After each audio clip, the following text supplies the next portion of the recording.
పెత్రం చూద్దామండి. కౌసల్య హైదరాబాద్ నుంచి రాస్తున్నారు. లలితాదేవిని ఆరాధిస్తే మిగిలిన ఏ స్త్రీ దేవతను ఆరాధించక్కర్లేదా? తెలియచేయగలరు అంటూ రాస్తున్నారు.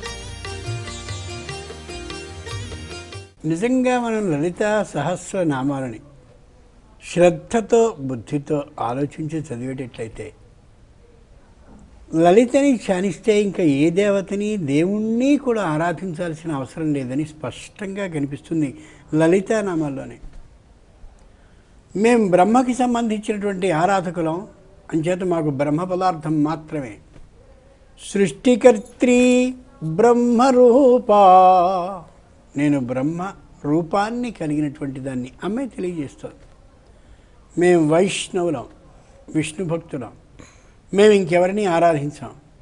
నారాయణి నాదరూప గోప్త్రి గోవింద రూపిణి, అంతకంటే కావాల్సిందే ఉంది. సహస్రాక్షి సహస్రపాది, ఖచ్చితమైనటువంటి నారాయణ రూపం.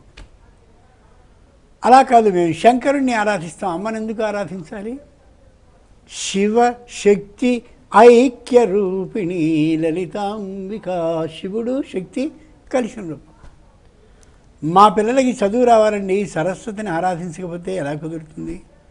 సరస్వతి శాస్త్రమయీ గుహాంబా గుహ్యరూపిణి, సరస్వతి స్వరూపం అమ్మవారే.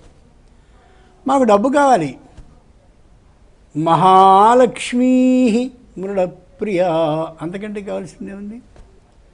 నాకు ఉద్యోగం రావాలంటే బ్రహ్మాండమైనటువంటి ఇంకో లక్ష్మిని ఆరాధించగలి కదా అనుకుంటావేమో. రాజ్యలక్ష్మీ కోశనాథ చతురంగ బలేశ్వరి, అమ్మవారి నామాలే ఇవన్నీ. మనం సొంతంగా కలిగించినవి కల్పించినవి కానే కాదు. మాకు రాముల వారు ఇష్టం అండి. కరాంగుళి నఖోత్పన్న నారాయణ దశాకృతి, మత్స్య రూపం కానీ, కూర్మ రూపం కానీ, వరాహ రూపం కానీ, నారసింహ రూపం కానీ, వామన రూపం కానీ, పరశురామ రామ బలరామ కృష్ణ కలికి రూపాలు అన్నీ ఆవిడవే. కరాంగులి నఖోత్పన్న నారాయణ దశ ఆకృతి, అమ్మవారికి ఇంక చెప్పవలసిందే ఉంది. మొత్తం ఏ దేవత మనకు కావలిస్తే ఆ దేవత అందులో కనిపిస్తారు.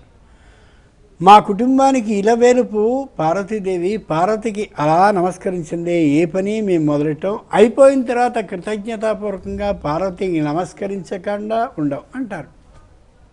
పార్వతీ పద్మనయన పద్మరాగ సమప్రభ, గౌరీదేవి మాకు చిన్నప్పటి నుంచి గౌరీ గంధర్వ సేవిత. ఆలోచించి చూడండి, మొత్తం అందరు దేవతలు స్పష్టమైనటువంటి ఒకే ఒక రూపాన్ని పొందితే ఎవరు అంటే లలితాదేవి మాత్రమే. అంచేత లలిత అష్ట ఉత్తర నామాలు కానీ, లలిత సహస్రనామాలు కానీ శ్రద్ధతో భక్తితో మనం అర్థం తెలిసి చేసిన పక్షంలో మిగిలిన ఏ దేవత ఆరాధనని అయ్యో ఆవిడికి చేయలేదే, ఆవిడికి నైవేద్యం పెట్టలేదే, ఎలా కుదురుతుంది అనుకోవాల్సిన అవసరం లేదు. ఆ విషయం లలితా సహస్రనామాలే మనకి చెప్తాయి.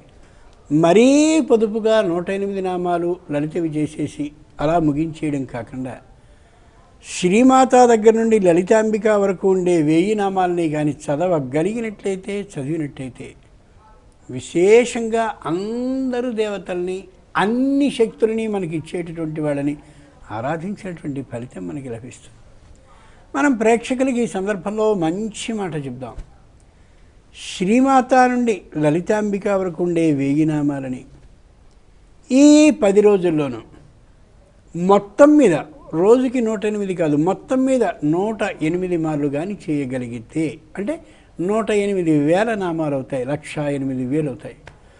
అంచేత ఈ మొదటి రోజు నుండి 10వ రోజుల్లోగా మొత్తం ఈ 10 రోజులు కలుపుకొని 108 మార్లు లలిత సహస్రనామ పారాయణాన్ని చేయగలిగితే ఏ కోరికని ప్రారంభం రోజున మనం అనుకుని ప్రారంభించామో ఆ కోరిక 10 రోజులు అయిన పిమ్మట తీరుతుంది, అనుమానం ఏమాత్రం లేదు.